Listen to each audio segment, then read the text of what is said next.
Hi everyone, my name is Corinna and welcome back to the channel, and welcome to the channel if it's your first time. Welcome to the Q&A and the story of how I got to Wisconsin. So before I get started on any of that, I'd just like to say that Glenn gives his regards to everyone. He says hi, and he says thank you to everyone for your well wishes and your prayers, and he will never step in front of the camera. So yeah, he just wanted me to tell you guys that. Okay. So what I think I'm going to do is do the Q&A first, because the questions I received basically lead into the story of how I got here. So I'm going to go over the first questions. I did write everything down and I categorized it. I know it doesn't matter, but that's just how I am, I guess, and Glenn's that way as well. So, all right, so I'm going to just go over some questions here. I hope you enjoy this video. It's probably going to be a long video, so you might want to go get something to drink or, be comfortable, I guess. So, all right, we're going to start off with a question of what branch of the military were you in and what did you do? I was in the Navy for 5 years, and yeah, I caused a lot of havoc. So, I caused havoc in my off time, which means I had a lot of fun. So, but what I actually did in the Navy was I worked in aviation, ground aviation. I worked with military aircraft, and I was what you would call a plane captain. I didn't fly or anything like that. I was the ground crew, and if you've ever watched movies with military aircraft, you have those people that give hand signals to the pilots to launch them and recover them when they come in. So that's what I did. And we did post-flight inspections, pre-flight inspections, things like that. We serviced the aircraft. In my first couple of years, we did a lot of refueling because I was stationed on an island off the coast of Southern California. And a lot of the aircraft would come in for fuel. So we refueled, I basically refueled every aircraft in the Navy and the Marine Corps. So, but my last couple of years in the military, I was stationed in San Diego at Naval Air Station Miramar, which is the last I heard changed over to a Marine Corps Air Station when they went through all the military bases and changed them over. So I was stationed with VF-124. It was a F-14 squadron. So I was a plane captain there. Spent a couple weeks on an aircraft carrier. Our squadron was actually a training squadron for new pilots. So we would spend a couple weeks on an aircraft carrier and a couple weeks in the desert in California there. So that's basically what I did.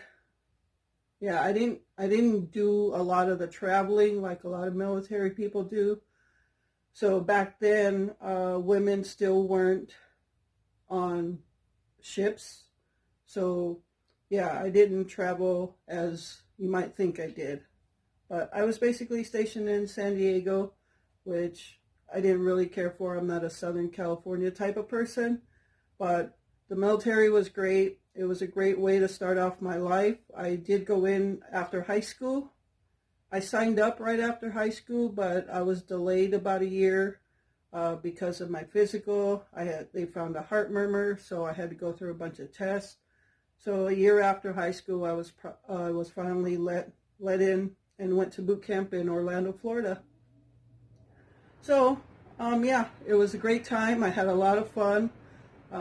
It was kind of like an animal being let out of a cage, I guess you can say. So yeah, I did a lot of partying in my young days and drank a lot, and I quit drinking by the time I was 22. That's how much I did drink. So yeah, I just quit like that. So, but yeah, I met a lot of great people, which I no longer have contact with, sad to say. Over the years, you just lose contact, but the military was a great place to start my life. A lot of discipline, good times, good people. So yeah, that's my military life. All right. What else here? What ethnic background are you? I am Mexican, and I do have Native American in me, Apache. So, but I grew up in a Mexican household, I guess you can say. So when I was growing up, my mom and dad spoke Spanish. My dad is originally from Mexico, but as a teenager, he went to Texas. His family went to Texas, but his mom was part Apache Indian, so that's where our Native American comes in. So yeah, I'm Mexican and Apache Indian, but again, I grew up mostly in a Mexican, I guess, background. So, and that's where I guess where the Mexican food comes from. So, all right. Next question. Do I have any siblings? I do. So I have some, what would you call them? Half-blood siblings, and I have some full-blood siblings. I have a full-blooded sister and a full-blooded brother, and then the rest are half-blooded. So there was a total of, that are still alive, I have 4 sisters and 3 brothers. And I would be the second youngest out of all the kids. So many of my siblings that are half-blooded, I haven't spoken to in years. And that's just, we didn't grow up together. I did meet up with a couple of them as an adult when I was in the military. I have a brother and sister that were in Arizona, in the Tucson area, and I went and saw them. And I have a sister in Wyoming, which I also connected with years ago when I was in the military, and I went to see her a couple of times and tried to stay in contact with her, but I never heard from her again. So, and I sent her letter after letter trying to communicate with her and trying to keep a relationship, but I don't know, she just never wrote back and nothing. So, and then one year, years down the road, when I was working on the road, I was in Colorado at the time, and with my sister and her boyfriend, and we were actually working. We worked for the same company, traveling across the country. And my sister had contacted that sister in Wyoming and basically wanted to meet up with her. And then she asked to talk to me. And then I just, I guess I was hurt and upset with her because she just kind of dropped me like a bad habit. And so when I got on the phone with her, I just wasn't excited to talk to her, and she asked what was wrong. I said nothing. And then I finally did let her know what was wrong, that I just was not happy with her because why didn't I receive a letter, or why didn't she write back or call or anything? And she just basically said, life, you live everyday life and you lose touch. So that was her answer, and that was the last time we spoke. Unfortunate, but it is what it is. I have a half-blooded sister in California who we're closest to, and I don't consider her half-blooded because she is my real sister. So I have 2 sisters and one of my brothers that I am in contact with. Well, 1 sister and 1 brother. The other sister, I don't know. Everybody loses contact. So yeah, those are my siblings. Yeah, and they live all over the country, so nobody lives nearby here. Where in California are you from? I was born in Oakland, California, which is in the San Francisco Bay Area, and I grew up in Union City, California, which is across the bay from San Francisco. I lived there until I joined the military and left home, and I never really went back. To visit, I did on leave and things like that, but I never moved back to Union City. So it was, yeah. So that's where I'm from. I have lived kind of all over California. The last place I lived in California before I left for Wisconsin was in the Central Valley, Turlock, which is about an hour south of Sacramento. And it's in the Central Valley, more farmland, fruit orchards, things like that. So that's the last place I lived in California. All right. Do I miss California? I do not. I do not miss California in the sense that, oh, I want to go back and things like that. I do not miss California. Do I miss my family? Yes. I miss my family. I would like to see them again. And I would like to go to California with Glenn to show him, because Glenn has never really been outside of his realm here. So I would like to show Glenn the mountains, the redwoods, things like that. So that's as far as that goes, but I don't actually miss California. So the Midwest is more what I like, just forest and lakes, and they have all that there, but California is a very diverse terrain, and there's a lot of different areas there, but I don't miss it. So, all right. This is me trying to put it all in order here. It's basically going to lead up to the story of Glenn and I. So, I went through all of me. Okay. Earrings. I get a lot of very nice comments on earrings. Thank you very much. So I do not make my own earrings. I love wearing these type of earrings. I love just the look of them. I just love them. I do not make them though. I actually buy them on Amazon and eBay. So those are the two places I have purchased my earrings from. I don't know if you can tell, but I have a new pair here. And I purchased these from one of my viewers. I don't know if she's a subscriber, but she's a viewer at least. So I did purchase these from her. And they got here like a day or so ago, a couple days ago. So I was just kind of testing them out for the last couple days, see how I like them. But I think they go good with the red top, or red and white. So yeah. I do not make them, but I do purchase them on Amazon and eBay. But thank you for all your nice comments on my earrings. All right. Let's see. Okay, I guess I'm going to go into the questions that have to do with us, which is going to lead into how I got here. Okay? Question. How did I know Glenn was the one true love?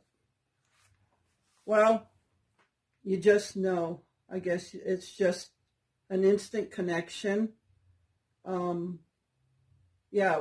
have so much in common that it's just an automatic instant connection. When I got here, everything was right. It felt right. It felt natural. I just felt at home. We just enjoy doing everything together. We have so much in common. Like when I got here, he already liked to fish. I already liked to fish. We both loved the outdoors. We both loved country drives. We both loved huskies, and we both loved a town called Ely, Minnesota, northern Minnesota. And we didn't talk about those things like, we should do them once we got together. We both already loved those things in our own lives. So it was just instant connection, and it just feels so natural with Glenn. I can totally be myself. I'm not pretending to be somebody else, and he wasn't pretending to be somebody else. everything he told me about himself, that what he liked to do, how he was very true. So there was no surprise. So yeah, that's how I know. I'm a firm believer is that you have one true love in your lifetime, and Glenn is my one true love. There will never be another, for me at least. So I hope that answers the question. And then the question was, Glenn, how did you know she was the one true love? So I posed this question to Glenn. He will not get in front of the camera, like I said. So he told me to tell you. He still doesn't know. He's such a smart shit. And that's what I love about him. He's just that way. I wouldn't expect any other answer from him, honestly. But in all seriousness, he said the same thing. What the answer you got from me was regarding him is the same answer from him regarding me. He basically said the same thing. Everything we had in common, instant connection, everything's natural. So, yeah, there's not, I guess, much more to say than that. So, how long have we been married? We have actually never gotten married, but we live as we're married. You know, we don't have the court paperwork to say we're married, but from day one we have lived like we are married. And I call him my husband, he calls me his wife. There's no, this is my girlfriend or my fiance, or this is my boyfriend or my fiance. No, this is my husband and I'm his wife. That's how we live. That's just how we are. So, do you have any kids? We do not. And all of that will come out in the story. We do not have kids. Is the 24th a special day for you? Yes, it is. And today is the 24th. And that's going to come out in the story as well, which is basically coming up next. So I've gone over my earrings. I've gone over the questions regarding us, regarding me. The work questions, I guess I can go over the work questions. And then I went over the military. And then there's a couple questions, my favorite color and my favorite bait to use, which will also come in our story. So I don't know why. It just all ties in. Everything ties in. Okay, so what type of work did you do when you were employed outside the home? I worked in manufacturing, in leadership. I was team lead of a team, and our company produced wet wipes and coffee filters. So I worked in the coffee filter department, and I worked there for 12 years before I left the job. So yeah, we worked around big machinery to make coffee filters. I started off as an operator. When I got hired on in 2008, I started off as a loader, an operator, got trained on machinery, worked my way up the levels. And within a year's time of being in the company, my supervisors or leaders asked if I was interested in being a team lead. So within a year, I became a team lead, and I was hired on second shift, which I wanted first, but you got to get in the way you get in and then go from there. So I was on second shift. I became a team lead within a year.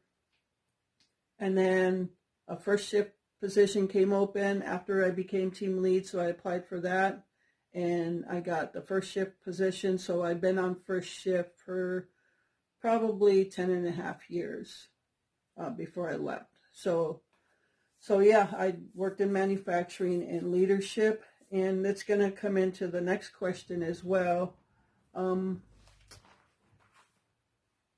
this is, I'm going to read the statement that leads into the question is, because you are so methodical and an excellent instructor, was your last Wisconsin job in management or computers? Yes and yes. So management, being a team lead, leading a team and teaching them work ethic, basically, teamwork, teaching them how to work on computers and working alongside them on the machines and, organizing team meetings and doing a lot of data collection and creating Excel spreadsheets on my team's performance, things like that. There were periods where I managed 2 teams at one time. So I had like 50 people under me at one time. So yeah, I was in leadership, and in that, now I guess it just follows you when I make my videos, especially like my cooking videos where I'm taking you step by step, I'm always thinking to myself, okay, what questions can be asked that I might have left out? And it's not always that way, but those are the things I think of, is what questions will they ask? So I try to cover everything in the step by step. So yes, I worked a lot with computers, creating Excel spreadsheets, on Microsoft Word, typing letters, PowerPoint. I created PowerPoint presentations and had to present in front of our higher leaders like human resources, general managers of the company, things like that. So yes, I did, and that's probably where a lot of that comes from. So always asking myself what questions can be asked after I present this. So I try to cover all that. So I hope that answers your question. All right. Why and when did you stop working? I stopped working basically when the coronavirus hit. So when it happened, and I don't exactly remember if it was April or May, but when it happened, because Glenn has a lot of health problems, he was very high risk. Like when I worked around 100 people a day. So if I were to catch a cold, no doubt he would have that cold within a day or two. So when all of this happened, and yeah, it scared us because, I don't know, it was just, we talked about it. I had some vacation at that time. I had like 3 weeks of vacation or 3.5 weeks of vacation at that time. And I think this was in March or April of 2020. And we had talked about it and agreed that I should just take some vacation and see what happens. Well, obviously, we know what happens. It didn't get better. So I used all of my vacation. Because we weren't married, legally married, HR said I did not qualify for the things they had for married people, where I could take some time off but still collect half of my pay.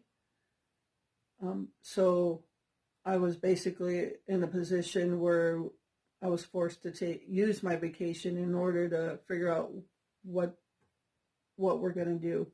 So the day I was supposed to go back to work, the time was coming, I had to go back to work, and obviously things were getting worse. We were basically not going anywhere. We were staying home, doing, things we should be doing. And we were like, what are we going to do? We were afraid of anything I would bring home that Glenn would catch, and his immune system is horrible, so he would not survive if he got it. He would not survive. So we agreed at that time that I would not go back. So I didn't go back. On the day I was supposed to go back, we were stressing the morning. We were stressing on what to do, and we just finally decided I would not go back. So I never went back. And this was April, maybe April of 2020. So that's when I stopped working, and that's why I stopped working. So I spent 12 years there. Some good, some bad, but mostly good. I can't say it was all bad, but every company has that. Okay, so that's the reason I stopped working. All right. All right. So I guess this leads into the question of my favorite color and favorite bait to use. So my favorite color actually has to do with fishing. If you don't already know, Glenn and I love fishing. That's our number one. We love fishing and camping. And you know, I love nature photography and birding. It's all like number one priority. So my favorite color is a fishing color. And that's this color right here. In the fishing world, we call it chartreuse. So you might call it like a slime green or a neon green or whatever. But in the fishing world, we call this chartreuse. And that's my favorite color. So, all right. And favorite bait to use? Since we are panfish anglers, 99% panfish anglers. We do fish for other species, but not a lot. Waxworm is my favorite bait to use, and I usually put it on a jig head that is a chartreuse color, or I'll change my colors, but chartreuse is my favorite color. But I'll just tip a jig head with the waxworm. And so yeah, we are panfish anglers. Besides waxworm, we'll use like little trout worms, crappie minnows, things like that, if we're fishing for crappie or perch. So, but waxworms, bluegill is our favorite to catch because they're so much fun. So I use waxworms for that. What I do fish with is, and Glenn does also, I have a St. Croix ultralight rod and reel setup. Well, my reel is not St. Croix, my rod is St. Croix. My reel, I use just real small ones, Shimano or Atika, and with 4-pound test. And there have been several times, honestly, where I was just jigging for bluegills, and a couple of times, like 2 or 3 times, I hooked onto a very big fish. 2 or 3 times it was a northern pike, and I was able to work my drag and bring him in. And then last summer when we were camping in Oconto, Wisconsin, the camping videos are on my channel, but the video, I never took video of this, and I'm so mad that I didn't, because it was awesome. I was jigging for perch, and my bobber went down, and I fought this fish literally for a half hour. Ended up being a huge catfish, and I brought him to the rocks, and as I'm going to reach for him, he snapped off. But at least I was able to see what it was. So yeah, waxworm, favorite bait to use, favorite color, chartreuse. Okay? All right. So I'm going to take a drink right now. I will be right back. All right, everyone, welcome back. I just went and got a drink, and we got some snow last night, and I just went and checked on my bird feeders to see if I was getting any birds. So they're trying to dig through the snow on the feeders. I had a male and female downy woodpecker, a male and female cardinal, a couple goldfinches, and some sparrows. So, all right, so now is the part where I go over how Glenn and I met and how I ended up in Wisconsin. So let me start off by saying that Glenn and I never physically met before I hopped on a Greyhound bus and headed for Wisconsin to spend the rest of my life with him. Yeah. Yeah. So, um, so how did we meet then? Well, Glenn and I met in a chat room. So, yeah, we are the product of a very successful cross country internet love. Yep, yes, we are. So we met in Yahoo chat room, which back then, Yahoo chat room was a very big thing. It's like what Facebook is now. So yeah, we met by, and I was the one that contacted Glenn first. On his profile picture, he had a picture of one of his huskies. Her name was Shadow. And at that time, so Glenn lived here in Sheboygan, Wisconsin. He grew up here, he was born here, and this is where he was. I was in California, and when I was in California at that time, I had 4 huskies. So I loved huskies, and obviously he loved huskies. So I was skimming through the chat room, and I saw his profile picture with his husky. And so I just messaged him, nice husky, blah, blah, blah. And then we started talking. And I even believe that he said that he logged off, wasn't sure to have the conversation or whatever, something to that matter. But then he came back. So yeah, I threw a comment out to Glenn saying, nice husky, blah, blah, blah. We started talking, and then we started talking more. Well, not physically talking, but chatting. And then the more we chatted, we just told each other about ourselves, our likes, our interests, and it was like, wow, is this true? So it was like almost too good to be true, when knowing what my likes were, my hobbies and things like that, and then he had the exact same thing. So yeah, it seemed too good to be true. And then what I had said about Ely, Minnesota. So years before this, I had discovered this town of Ely, Minnesota, not by visiting it, by the college that is there, because I love wildlife and nature and all that, and I wanted to go there. And this town just seemed so like a place I wanted to be. So when Glenn and I hooked up in this chat room, and I told him, I started to tell him, I believe I started to tell him that there's this town I always wanted to visit in northern Minnesota. And he came back and said, don't tell me Ely, Minnesota. And I was like, what? He knows about it too?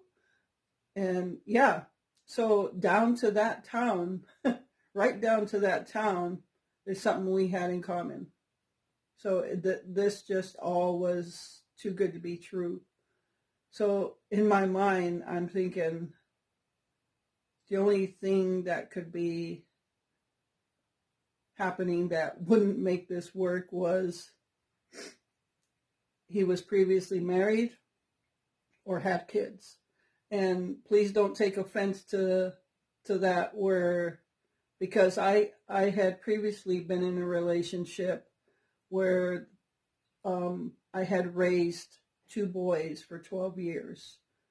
And a lot of good things happen, a lot of bad things happen.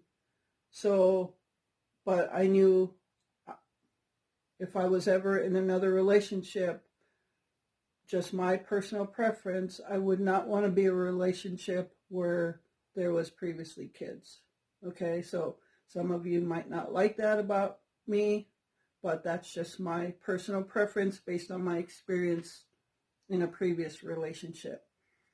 So I posed the question to Glenn, have you ever been married? Do you have any kids? And I just waited for the answer, thinking, oh, I don't know what I'm going to do if he says yes and yes.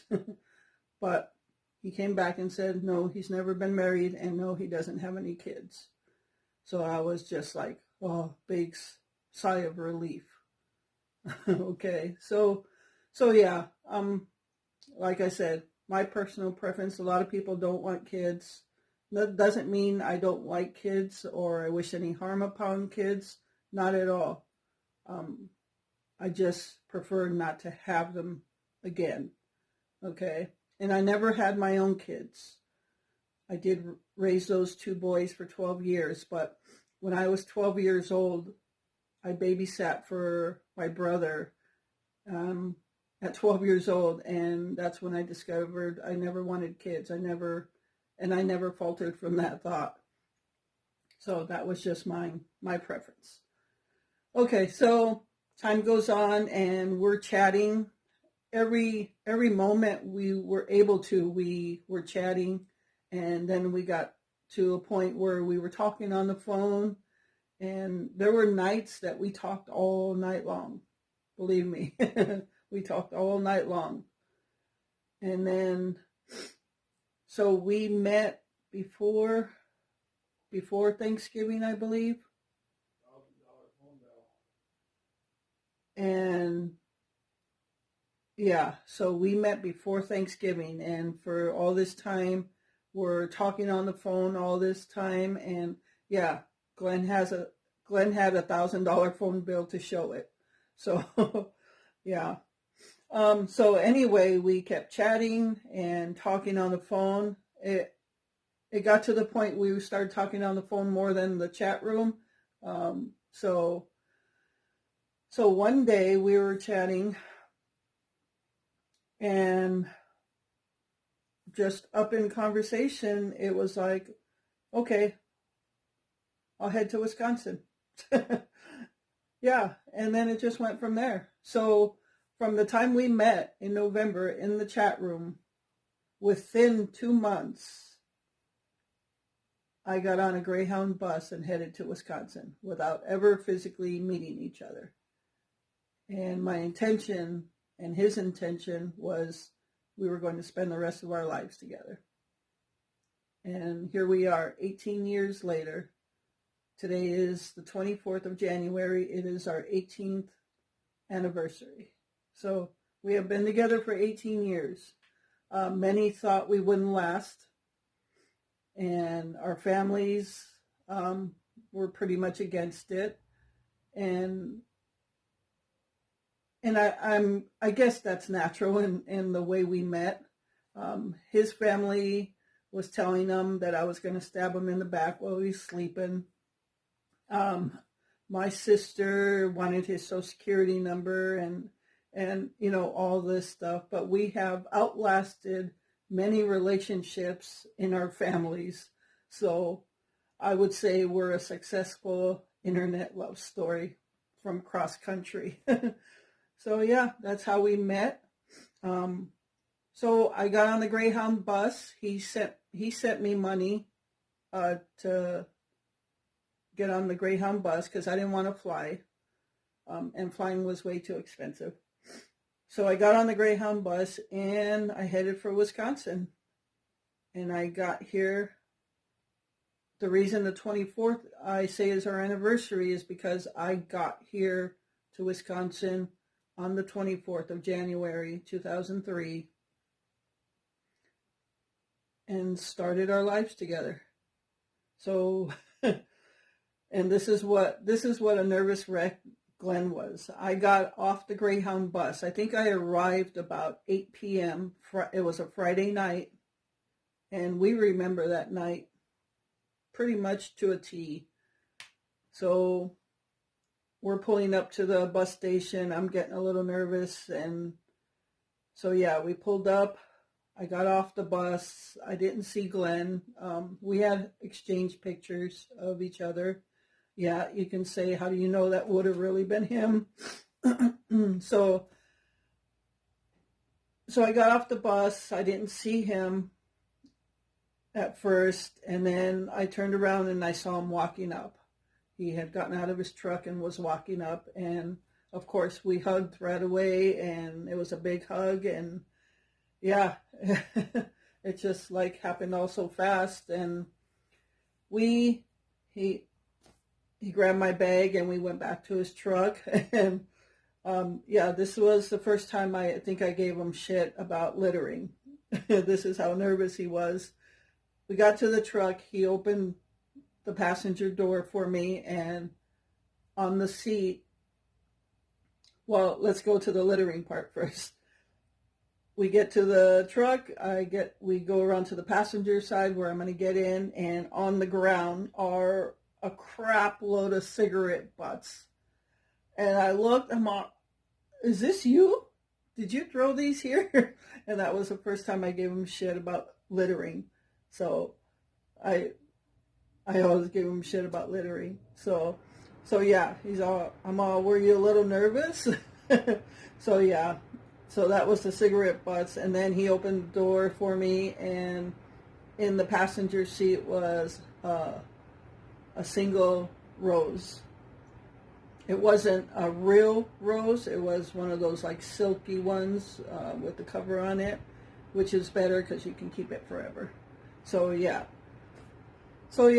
we got in the truck, and it was after 8 o'clock at night, so it was obviously dark. And we went driving, or he took me all over to show me some places. First we went to dinner. So our first official date was at a Mexican restaurant, and it was called Jalisco's. And he had a burrito dinner, because this is a place he frequented a lot. So he had a burrito dinner, and I had a cheese enchilada dinner. So yeah, we ate and we talked, and then we drove around. He took me around to show me where he worked, a couple places, and then he showed me Gander Mountain, which was a sporting goods store, outdoor store. And I'm not sure if they're anywhere else, but here in Wisconsin there was Gander Mountains. They have since closed, but Gander Mountain was a place we went a lot to for our fishing stuff. We frequented Gander Mountain, between Gander Mountain and Fleet Farm. And so he took me around, and we went for a ride. Then we went to a Walmart so I could get some stuff, because when I came here, all I came with was my duffel bag from the military, which had some clothes in it, not full of clothes, but had clothes. And I brought some DVDs and a DVD player because I was like a movie buff. I loved movies and music and things like that. So I brought that in the duffel bag, and in my backpack, which I carried with me, I had my mini disc man with all my mini disc, and so I didn't come with much. The one funny thing I did bring, which I don't know what made me bring it, when I worked on the road years ago, I worked in Pennsylvania by State College, PA, where Penn State University is. And I did a lot of data cabling, and me and my partner would go to Red Lobster, not partner like as in relationship, but partner, the person I worked with. We would go to Red Lobster, him and his girlfriend, every week, and I was always, king crab legs was my favorite, and those crackers, not the things you crack them with. For some reason I brought them with me, thinking, what if you have king crab legs or something, you'll need those. So I brought them with me. But anyway, we went to Walmart the first night, and because I didn't bring a whole lot of stuff, he got me like shampoos and things I would need. So we went to Walmart and finally got home. And when we got to his house, the minute I walked in the door, I felt at home. And he made me feel like this is my home. And he even said, this is your home, do whatever you want, put whatever decorations you want, and all that good stuff. So he made me feel at home from the moment I walked in, from the moment he picked me up. And I felt at home. It felt natural, everything. I walked in the door, and he had two huskies, Yukon and Shadow, and Shadow was 13, she had diabetes, and she was blind. So she came up to me right away and was sniffing me out, and then she gave me some kisses, and Yukon came up to me, and so yeah. And for that first weekend, it was a Friday night when I got here. The first weekend, we never left the house. We never left the house. We ordered Domino's pizza the Saturday afternoon, and with some cinnamon frosted balls things. And I took a shower. We ordered the pizza. I took a shower waiting for it to get here. When I got out of the shower, he was already eating dessert. So yeah. The first month or so was a little rough. You know, you start to move on, and yeah, it was a little rough because he wasn't used to somebody living with him, and not only was he paying for himself now, but now he was having to feed another person.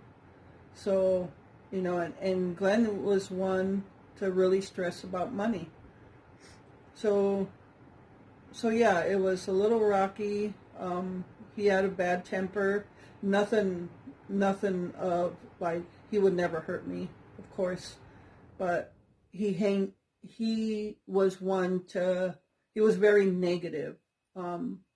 He was a very negative person, and if we had an argument, it would be over something really stupid, and he would just hang on to that for days and be mad for days.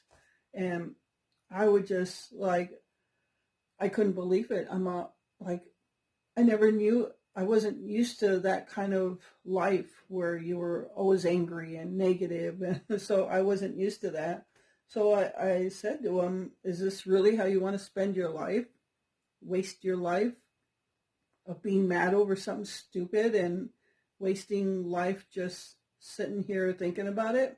Or do you want to go have fun? So yeah, I spent many years trying to get him to see life in a different way and not to be so negative all the time. So yeah, from that time to now, you wouldn't believe the difference. Like, he's no longer negative. I mean, he has changed so much in that manner to the positive side. And he doesn't get mad anymore. He doesn't. If I don't even remember the last time we had an argument. And if we did, it was over something stupid, and he doesn't even hang on to anything, any anger, anything like that anymore. He is so calm now. So yeah, and it's also right now, he was never a real believer. Like, he never really had faith in God or anything like that. And I always did. But now he prays, and we pray together when we eat, and he prays sometime on his own. So yeah, he has made a lot of good changes in the way his outlook in life is. So yeah, we just have a great time together. He is the only one for me. And I've said in a previous video, even when he was able-bodied, like he could walk and do whatever, we never had girls' night out, guys' night out. He never went out with his friends. I never went out with anybody I knew, because we both agreed that in some instances that causes a lot of problems. So we didn't want it anyway. Neither one of us drank. And he actually quit smoking a little while after I got here. Probably within the first 1 or 2 years, he quit smoking. He had some brand new packs of cigarettes, and he just threw them away. Cold turkey, he quit smoking. So he doesn't smoke. We didn't drink. He didn't smoke anymore. So yeah, we just have a great time together, even if we're just sitting outside in the garage. Even like when we're in the living room in the winter, now that he's in the condition he's in, um, even if we're just in the living room together watching a movie, that's who we are. That's our life. As much as I like to go bird watching, I'm not going to go without him. You know, it just even wouldn't feel the same for me with him not there. So, so yeah, that is, there's so much more I can tell you, you know, in between. I mean, our summers are full of fishing. We go fishing, we go camping. Um, we just had the cargo trailer converted a couple of years ago, and ever since it's opened up a whole new world to us with camping. And yeah, it's just amazing. We have an amazing time together. We go on country drives and the back roads, and that's what we like to do, and we like to do it together, you know. So there's so much more I could tell you about us, but that's a gist of who we are as Glenn and Corinna, you know. Yeah. So so that's it. That's how we met. That's how I ended up in Wisconsin. I have no regrets. Glenn has no regrets. We're as happy as we can be. Yeah, 18 years later, and I'm still the happiest I've ever been in life. And he is also. He better be. So, yeah, I guess that's it. It's been a wonderful 18 years. And we're actually having, so this weekend, um, I've been working on like 4 different videos at one time. So I don't know how it's all going to come out. So I'm working on this video. I was working on the video of last night's dinner, and then I worked on the video of tonight we're having shredded beef burritos. And it's just coincident that our very first date, the night I got here, we had Mexican food and he had a beef burrito. But yeah, I've been working on all those videos this weekend, so I'm not sure how they're going to come out. I have a small grocery haul I worked on also yesterday, along with the coupons and savings and things like that. So I hope you all enjoyed this video. I appreciate all the questions. I appreciate that you took interest in how we got together, how I ended up here in my life and things like that. So thank you very much. Thank you for taking time out of your day to watch this video. I'm guessing it's going to be really long, so grab a drink. But that's all I have. So if you have any more questions, just throw them down in the comments. If you want to know more about Glenn and I, just throw them down in the comments. But as summer approaches, spring and summer, you'll see a lot of what we do. You saw that with camping last year, and I hope this spring and summer to take you along for more rides with us so you can see just really who we are and how happy we are and what we do 18 years later. So thank you for joining me. Remember to live life, take care of yourself, and be good to others. Until next time.